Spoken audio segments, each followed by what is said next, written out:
This is AV Week, your weekly wrap-up of audiovisual news and information. My name is Tim Albright.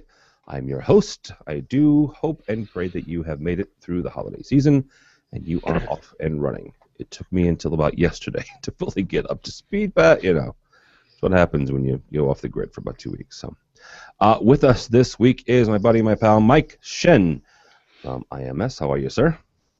Afternoon, Tim. Good to see you. Welcome back. Happy New Year. Thank you. Mike has, for those folks listening in audio land, Mike not only has New York Giants over his right shoulder, but Stewie over his left. So my two loves. yes. There we go. Also with us is Steve Greenblatt, Control Concepts guru extraordinaire, and also the host and producer of A State of Control. How are you, sir?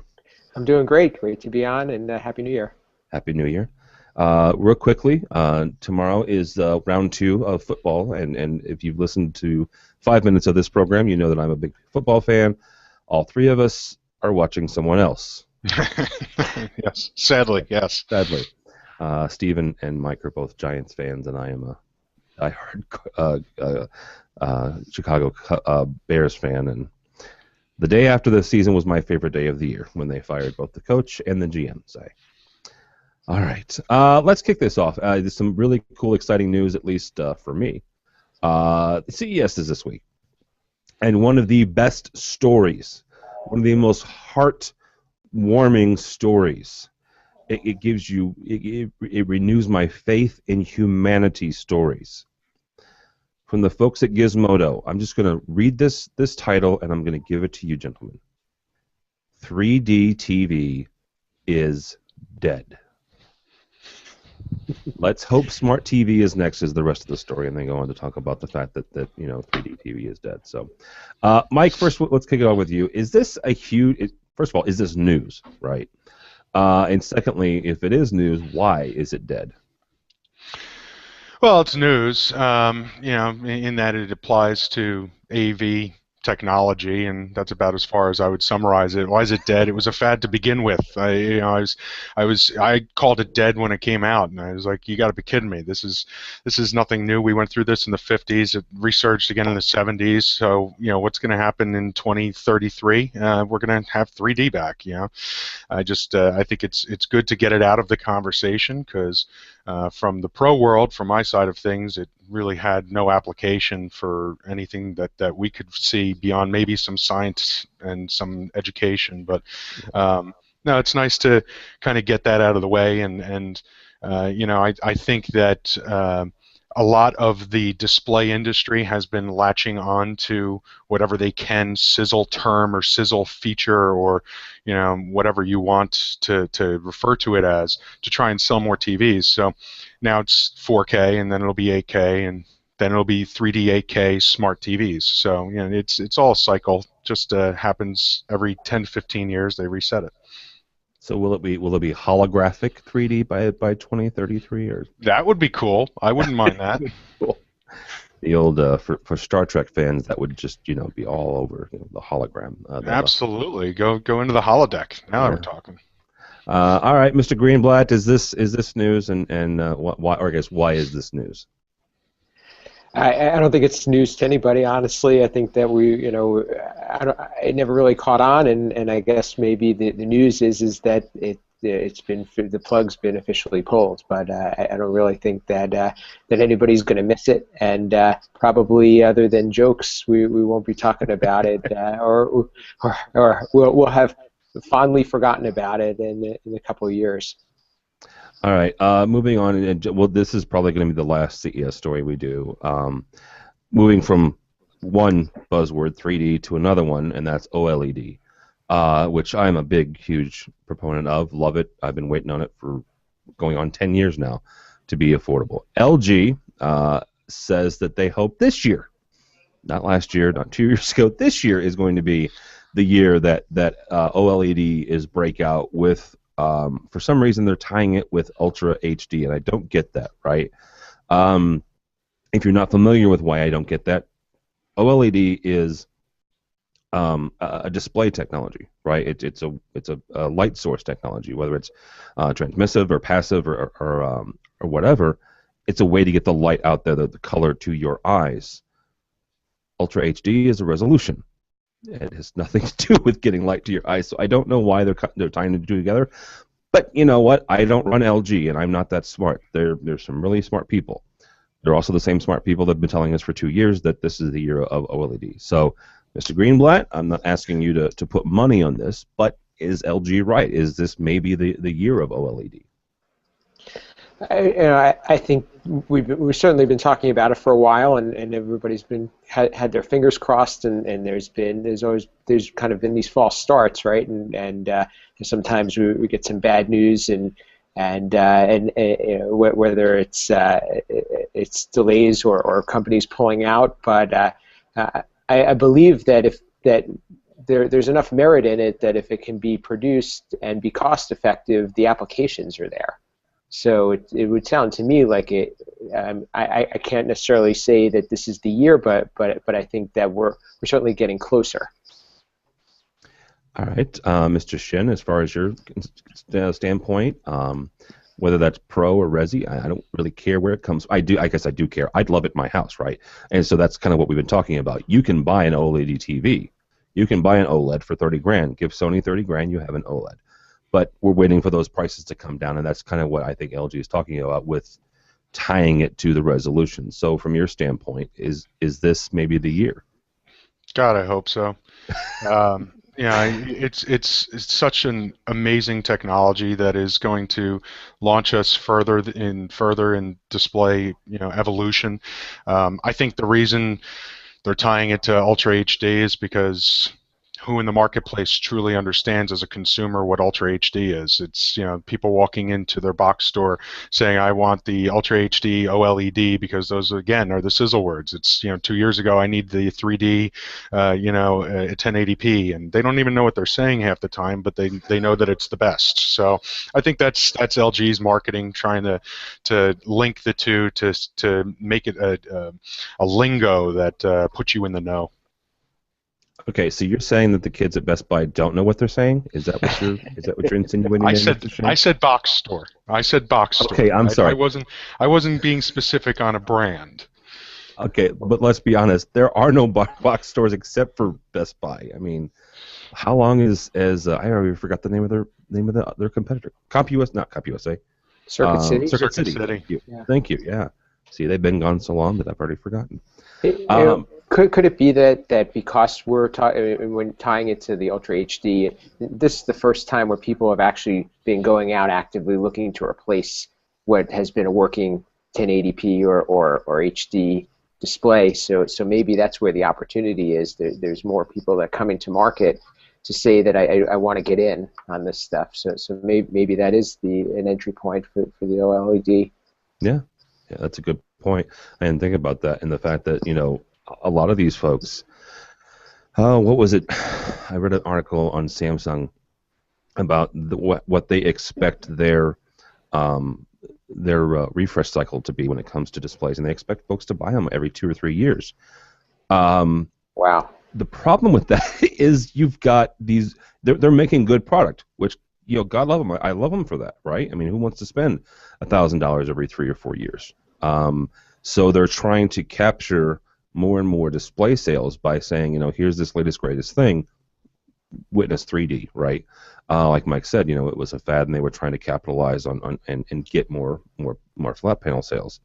I just really hope that you guys are right, and the LG is right, that they really do hit a home run by marrying it, to a new resolution. So, it's time. It needs to happen. Yeah, and what, like my buddy Kevin Iselli says, he gives me crap about it. Where's the content? Well, it's coming. It's content is coming. So, a couple of interesting things, and one's from the BBC, another one is from Gizmodo. Actually, it came out of CES, but the BBC piece was on its own. Researchers in Bristol have done something interesting with ultrasound, right? And this goes back, Steve and I are both programmers. Steve's Control Concepts. I work for a company called Innovad. Mike's company puts in control systems. But this comes back to gestures, right? The researchers in Bristol have created a device, quote unquote, that makes invisible objects in midair that you can touch and feel. Okay, it's called the Ultra Haptics System. The story in Gizmodo is talking about a gesture-based mouse system. Okay, so that company is a company called Motix, Motix. Steve, I'm going to kick this off with you just because you and I are both in the whole independent programming mode.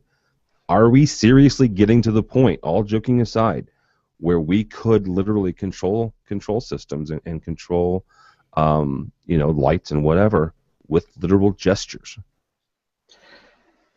I think that we could, but is it practical, and is it going to be something that a user is going to want to do? I don't. I think we're far off. How far off? I mean, because seriously, I'm not trying to kid here. The mouse sure. looks really cool, right? And people are getting used to the idea of having a mouseless system with tablets, right? And I mean, you and I and Mike, and we all have actual PCs and laptops that have mice. But people are kind of getting used to the idea of using your finger. Granted, it's on a piece of glass, but maybe that's not so far-fetched.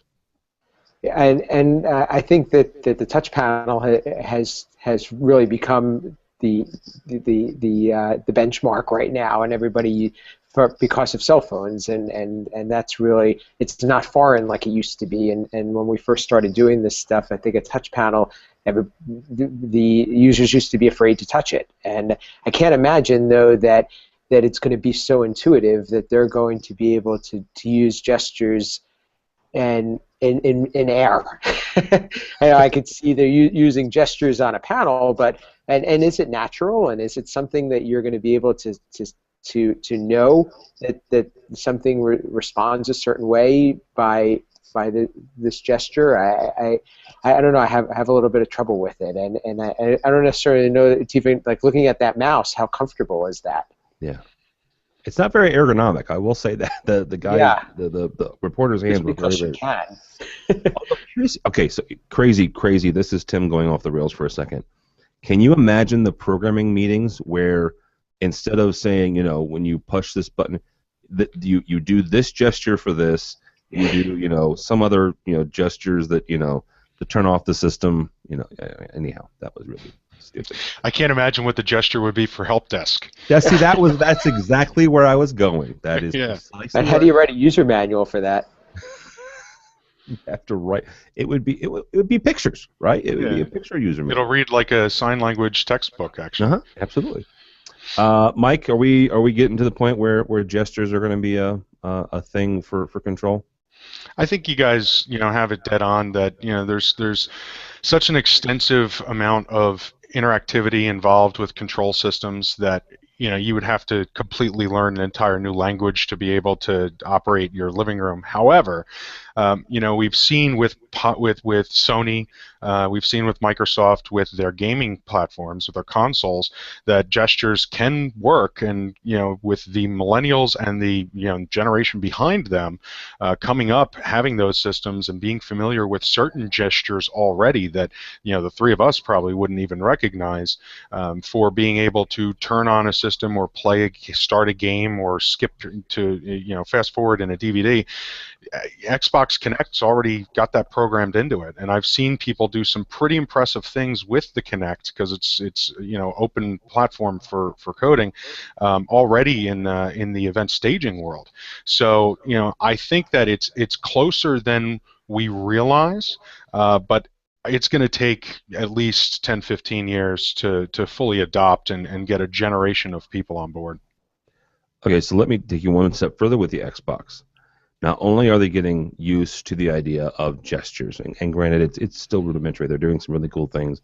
There are some folks that are doing not remote surgery, but some things remotely, right, where they're able to control things. There's Skype on an Xbox, right? When we started AV Nation, we did all of our podcasts on Skype, and you had to have a computer, and it was people sitting at their desk, and it was all audio. Now this next generation coming up, which off the top of my head, I don't know what the market share of Xbox and Xbox One is compared to PlayStation. But let's say it's 50-50, right? Let's say half and half. The PlayStation lovers are going to hate me for that one, but you have Skype in your home on your big TV, right? So they're getting already circumnavigating, getting around AT&T and Comcast or whoever else your long distance provider is, and they have VTC in a gaming system. I'm not trying to scare, Cisco or Polycom or Lifesize, but they have a freaking VTC in their living room in their gaming system. That is freaking huge. Recently, my wife got to go spend some time with her grandmother out of the state. I live in St. Louis. She was not in the same state, and we were talking about how the kids were going to be able to talk to her the week she was gone, and that was one of the things we talked about was putting Skype on my wife's iPad, and just bringing up freaking Skype on the Xbox. It was a perfect solution, So that right there is these set-top boxes and these gaming systems are getting to the point where they're going to start nibbling into the AV space, and then you get into the idea of the CEO saying, I can do this in my home, why can't I do this in my boardroom, right? It's simple, it's fast, it's inexpensive, it's cheap, Right? Skype is free, so that's Microsoft's model too, Tim. I mean, they want to own the living room. They already own the corporate infrastructure. It's not going to take much for Skype to talk to Link. And when you get Link deployed at all of these executives, desktops and iPads, well, now it's seamless. Now you are able to just call home real quick and check in on the kids, make sure they got home from school. Mm-hmm. So it's going to have an impact. It really is. Yeah, absolutely it is. All right, Internet of Things is becoming a thing, right? One of the things that came out was this Talks with Nest thing, and actually that started in CEDIA. In Denver this year. There was a big list of things that can talk to Nest as well.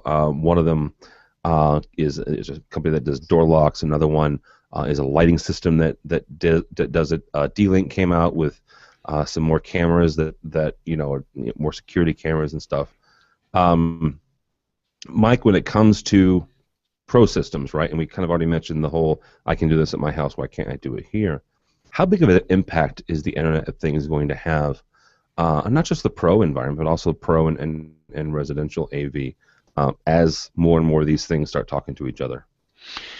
Well, Tim, as you know, and Steve, you were there as well at the CI Summit during the panel discussion I was part of. One of the areas that I had said that the industry really needs to get a grapple on and a hold of is looking at control systems beyond just the Trons and the AMXs of the worlds, and looking at alternative solutions for control, whether that be on an Android platform or on an Apple platform. I think IoT is exactly what could make or break that kind of a model in the marketplace. Now, in the consumer world, it's booming. You can read an article every day about this brand becoming IoT, that brand becoming IoT. I think if Internet of Things gets adopted by major brands in the consumer world, it's going to seep into the pro world just like everything else does. That's why we have iPads as touch panels now. That's why we have Samsung TVs going up on the wall and in conference rooms. The article I would just side note, what I found really entertaining was one of the products that the Nest will now control is Big Ass Fans, which is a industrial product for warehouses to move air in hot warehouses. And the reason I know this is because IMS has 2 of them in our warehouse. So now I'm entertaining putting a Nest in our warehouse to actually control and become more environmentally sound. But it's definitely going to have an impact. It's going to take a lot longer than it is in the consumer world, probably a few years before we start to see that. But it does show that our competition now is going to grow. It's where we were seeing fewer and fewer 1, 2-man, 3-man operations. We were seeing fewer and fewer independent programmers entering into the marketplace. I think this is going to open that window wide up and really broaden the impact of just somebody who wants to be an entrepreneur, start their own business, and become an independent contractor. I think that is going to have an impact on it. All right. Steve, this is something that you and I are both watching, very interested, at least, because we're going to have to eventually. I think we're going to have to eventually, connect with these things. What do you think? Where does IoT stand in terms of control systems and Pro AV? Well, I always look at it as a good thing, and I look at it as something that's relatable, and it gives what we have been doing for many years relevance in the public, and people can actually understand and can appreciate what we do from a control system and a programming and an integration standpoint. And I think that has been something that's always been difficult to explain to somebody. But now when you can talk to them about something that they can actually buy themselves and can appreciate and make have, they look at things a little bit differently, and they say, "Wow, that's what you do." So I look, that's one part of it. The other part is, from a Nest standpoint, I think that this could be Google's entry point into doing breaking the barrier of getting into control, which I think everybody's thought about for many years, is a big player going to get in there, and if they start to build a network up like this and can create a backbone, they have the ability to now own a space and have their own so-called system. Well, I think one thing that Crestron and AMX and other control platforms have done very well is that they've created a closed environment that they support and they manage to be able to make work very reliably, and they can support, and I think that's the key to success in what we do. I think I love the idea of the open protocol and communication and being everybody can talk to each other, but it introduces quite a number of variables, and that's one thing that scares me is that one fail point, somebody changes something in a firmware or an operating system, and who do you go to correct it? You go to the integrator that put it in, or you go back to Home Depot. One of the Yeah, two. and that'll be productive Oh my gosh. conversation. Although we had a story last year that Home Depot has an Internet of Things guru now. The oh good lord, what was her name? I forgot. But they have like this great ambassador that's going around and training all their people and getting them to become more and more Internet of Things centric. No word yet if Lowe's has done the same thing, but that was at least in my town, the Home Depot is right across the street from the Lowe's. So I don't know about you guys. And Steve, you make a good point of that this is actually going to provide some amount of legitimacy and at least give folks an idea of what we've been doing all these years. Because I got buddies that their parents still think they fixed VCRs for crying out loud. That's always been an interesting battle. And I think All it right. helps that conversation too when you talk to somebody about what is it that they want, because it gives them some type of a reference point. Yeah, absolutely it does. All right, a couple more stories here. First of all, let's do the Samsung one. I've got several stories here, and this is our first live show of the year. I'm still trying to get back on the swing of things. Samsung CEO says that the smart home will die without an open system. So let's kind of take the other approach. The Internet of Things is not necessarily an open platform yet. The whole idea behind Talks with Nest, quote unquote, is that these items can seamlessly talk with the Nest platform. So Steve, is it going to need some sort of open architecture that allows you to manipulate it and where everybody can talk to each other?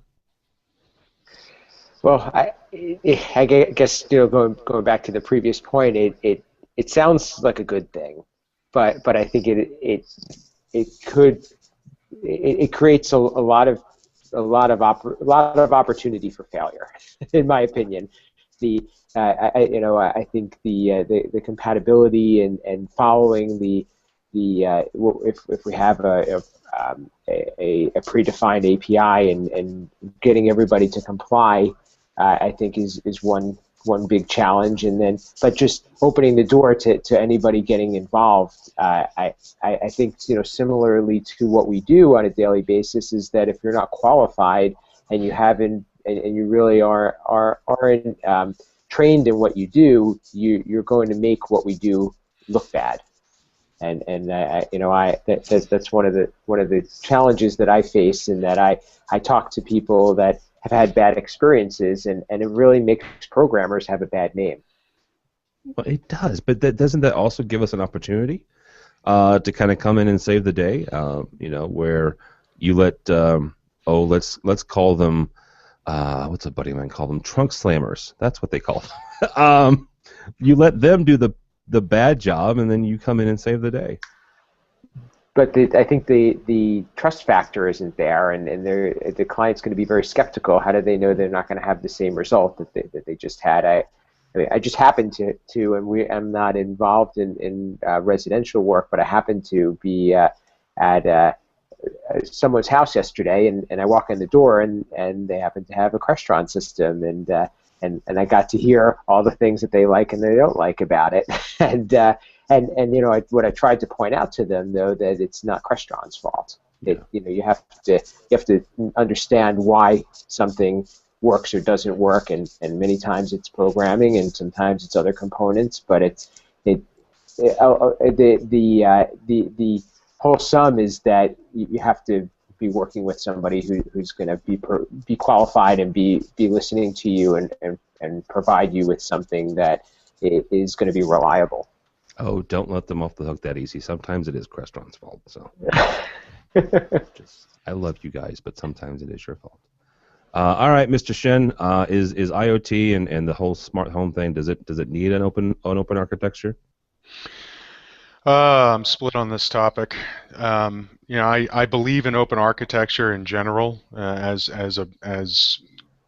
my understanding of programming in the IT world. I'm not a programmer myself, but I have friends who program. But it's more of just a belief system that in order for the greater industry to improve upon itself, I think as much as possible that we can standardize and be open and share ideas and concepts. That's just going to create new products and create innovation in the industry. I think what the Samsung CEO's motivation, though, isn't quite along the same utopic ideas as mine. In the other Gizmodo article about 3D TV being dead, there's a paragraph in there that talks about how Sharp and Sony are giving up on managing their own smart TV operating systems, and they're giving the keys over to Google's Android to be running that, and Panasonic is hooking their trailer up to Firefox to do that for their operating system. I noticed that Samsung hasn't declared one or the other yet, so I wonder if there's possibly some connection there as to why he's motivated to say I need things to be open. I'm not going to dive into an IoT world yet. So they could do. I mean, I'm not giving. They don't need my advice, but they could do Arduino. They could do a Raspberry Pi if they want a true. If they want to start like their own little open architecture revolution. As much as Android is open architecture ish. It's still owned by Google, so. Right, exactly. Yeah. All right, a couple more here. First of all, just kind of kick it around, keep it in TV land for a couple more times here. Dish TV's biggest announcement out of CES was Sling TV. What Sling TV is, it is geared towards the cord cutter. It's going to have ESPN, CNN, Adult Swim, ESPN2, TNT, TBS, Food Network. I mean, literally, these are all the channels that is Disney. Yeah, Disney's on there, so you've got everything that you could possibly want, all in one little set-top box. $20 a month, and it's not a cable subscription. So, I've talked before about trying to cut the cable. The biggest challenge that at least I have in my house is live sports. Right? I love football. My wife loves baseball. In St. Louis, that means Cardinals. So there's always been that sticking point. Mike, is this at least going down the right road? I mean, how big of a deal is this deal? Right? Because it was a deal. They had to talk with Disney. They had to talk with Turner. To get all of these different things going. How big of a deal is this to get this out of the box? $20 a month, and you don't have a quote unquote cable bill really. When I read that article, and I had not heard about this before you sent the article, I'm a cord cutter myself. I've already cut the cord. When I read that article, I did 3 cartwheels around the office, which, knowing how big I am, I can tell you that attracted some attention. Did you record that at least? No, there's no video footage. Yeah, it's all right. This is phenomenal, and I think that this is a big, big statement by DirecTV to Comcast, to Time Warner, to Cox, to be able to say, you know what, we're going to compete. We're going to be able to compete in this marketplace. We're going to put together a product. And what they did is they strategically chose content that you can't normally get on Roku or on Chrome or on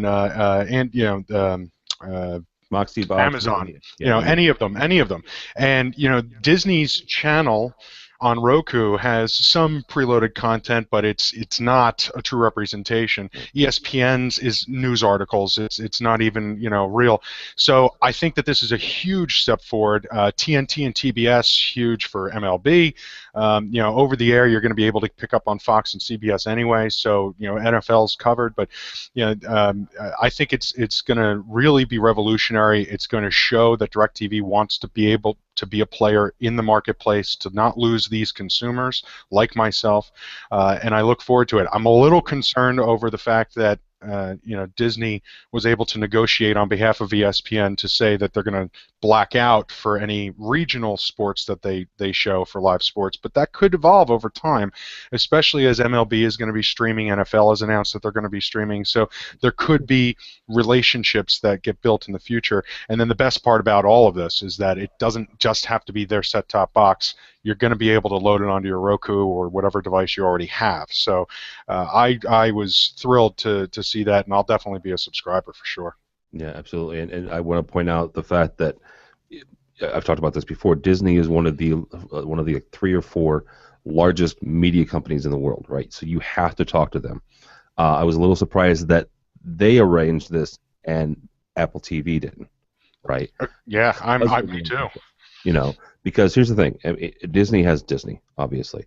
They have ESPN. They have Marvel. They have LucasArts / Star Wars. They have the Muppets. They've got, good God, everything from my childhood, wrapped up in Disney. And so you have to have that conversation with them.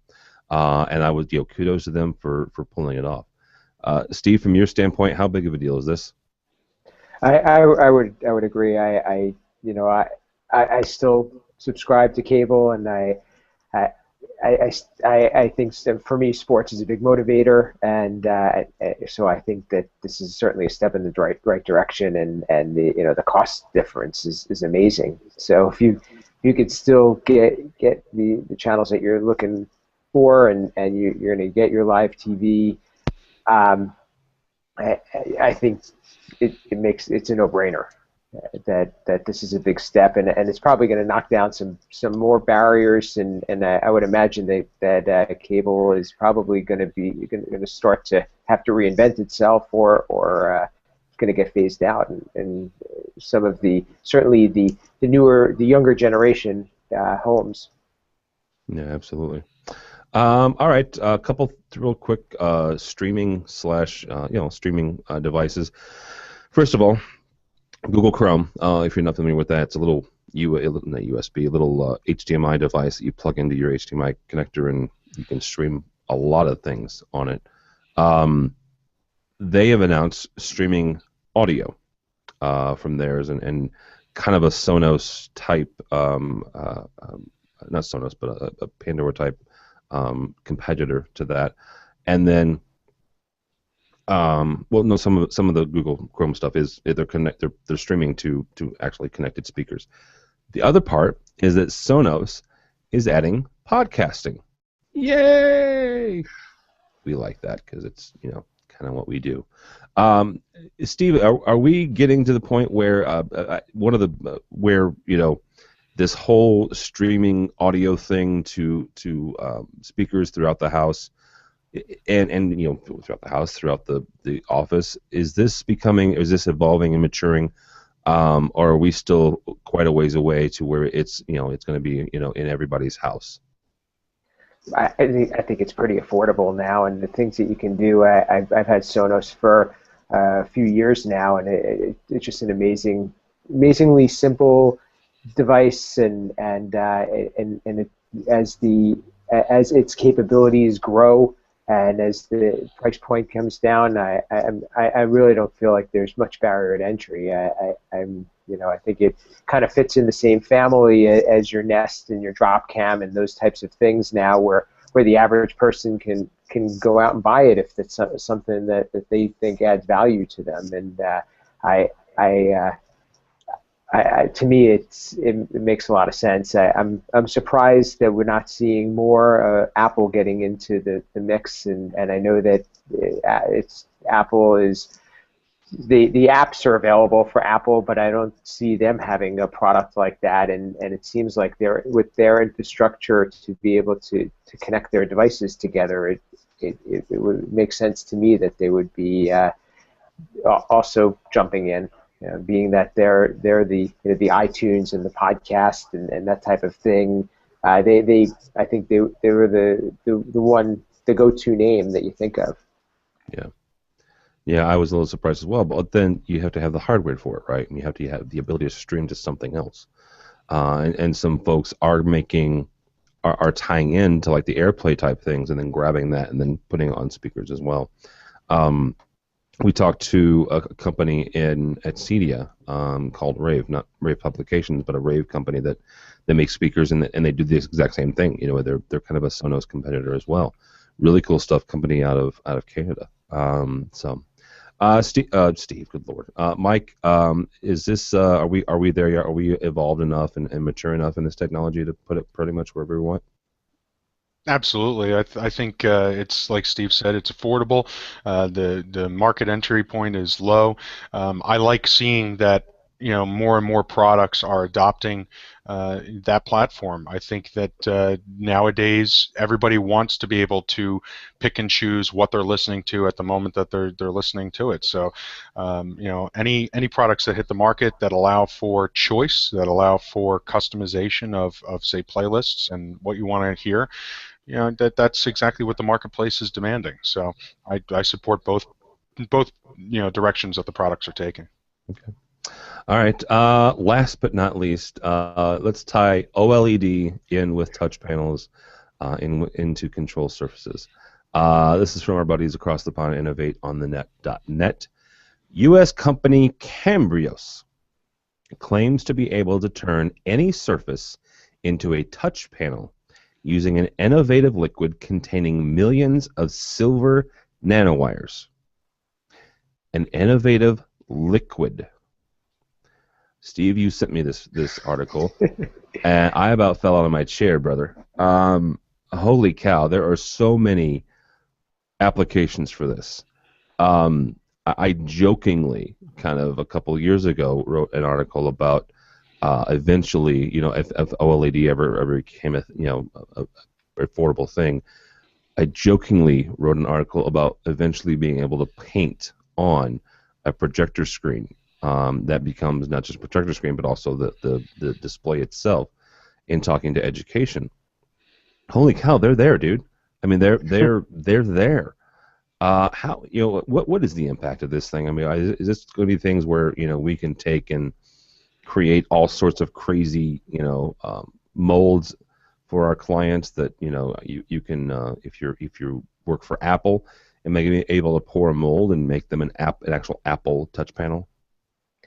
Well, I think it has a lot of different impacts. I think in what we do, it certainly adds a lot of customization. But then the other thing is, one of the things, and you and I are working on it, is we're talking about what are guidelines for interface design. Well, when you start talking about something like that, I don't know how you'd even approach it.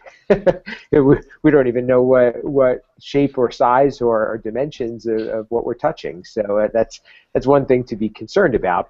But the idea, and I think we talked about this a while ago, a show that I was on where we talked about having a floor where you can use as a touch surface, or having an object that it could be great for coaching in sports and things of that nature, where using a touch surface that is not necessarily a standard panel, you can maybe track steps or or track hand position and things of that nature. I mean, I think it has a lot of potential, and I just don't know if it. I'm not sure how it's going to impact what we do on say on a commercial stage though. Mike, do you think that this is, how is this going to impact your guys' business? I mean, part of the scope of work going to include, dimensions or shapes for touch panels and such? It is so cool. That is just, it is so cool. You mentioned at the top of the show that I've got the New York Giants over one shoulder and Stewie over my other. What you don't see is what's directly behind me, which is my inspiration growing up, my Star Trek collection. This is the type of technology that, as a kid, I couldn't wait to actually see hit the marketplace, and I can't wait to see it actually go into play. I always thought that the iPad was the Star Trek pad, and that the cell phone was the communicator, and then every day something else comes out, and I go, oh my God, that's so cool. That's the next thing, and the next thing, and so. Is it going to impact business in 2016? Probably not. It's going to take time for products to come out and hit the marketplace, and programming to be able to adopt to it, and what have you. But it just really gives me a lot of hope and excitement for just the breadth of product, the breadth of impact that we're going to be able to have, and the really cool things we're going to be able to do with it. I'm looking forward to it. Well, and I'll even throw one more bone to you, wonderful Giants fans. You guys just moved into a $1 billion stadium. Can you imagine this thing painted on the outside of the Meadowlands? The ability to do, holy cow, yeah, this thing is really cool. Think of digital signage. I mean, that in and of itself, and wayfinding. I mean, there are so many applications that I can think of that simplify the way that we operate in the industry. Whether it's resi, whether it's pro, it's really going to have an impact. I'm going to watch very closely how this company evolves. Yeah, I am too. All right, that is going to do it for this week. Mike Shin, buddy and pal from IMS, operations manager. There it is. There's a New York Giants snowman. Thank you very much, Tim. Thank you for having me. Where can people find you, sir, or IMS? IMStechnologyservices.com. You may also follow me on Twitter at AXPMike. I'm on LinkedIn, Facebook. You can look around all the interwebs and all the places, and watch for some new places in the coming year. Yay! All right. Also with us is Steve Greenblatt, Chief Muckety-Buck at Control Concepts, and my counterpart and producer and host of State of Control. Thank you, sir. Thank you. Great to be here. You can reach me, my company, at controlconcepts.net. I'm on a bunch of social media platforms at Steve Greenblatt. I do a little writing for a couple of the publications, but definitely check in on the State of Control for some more control system talk, and very interesting episode, our last episode, and I think that we look to follow up on it, where we talked about well-written source code. Yeah, actually, I think we're going to do a part 2 of that, because there are some concepts and some things we just didn't quite get to, honestly. I mean, we could have kept talking for 2 or 3 hours, but that just gets annoying. But yeah, check that out if you would, please. Go by the website. Before I forget, so we're going to Integrated Systems Europe, and thank you so much to our wonderful backers who helped us get there. A number of really great companies, which you'll see their booths from us here from ISE, and one of those companies is the HD-based Alliance, and they have agreed, and we are doing a tweet up, which we've done both at CEDIA and Infocom in years past, but we are doing officially a tweet up at the HD-based Alliance booth at ISE. So check that out. We'll be putting some more stuff out there. So if you're going to ISE, those of you in the U.S. and those of you outside the U.S., it doesn't matter where you are. If you're going to Amsterdam in February, come by the HD-based booth, 5 o'clock Amsterdam time on Wednesday, February 11th. We'll be doing a tweet up. So check that out. Check out the website if you would, please, avnation.tv. avnation.tv. You'll find this program and a host of others. We have just landed and confirmed, I believe, the moderator and the 2 the two combatants for our next AV crosstalk. All I'm going to say is you don't want to miss it. I had nothing to do with this. This is all Josh Frago, and he knocked it out of the park. It'll be one for the ages. That's coming up, I believe, next week. Great host of cast of bloggers, from manufacturers to consultants to integrators. So check that out. Plus, this program and all the others. AVNation.tv. AVNation.tv. Thanks so much for listening. Thanks so much for watching. This has been AV Week.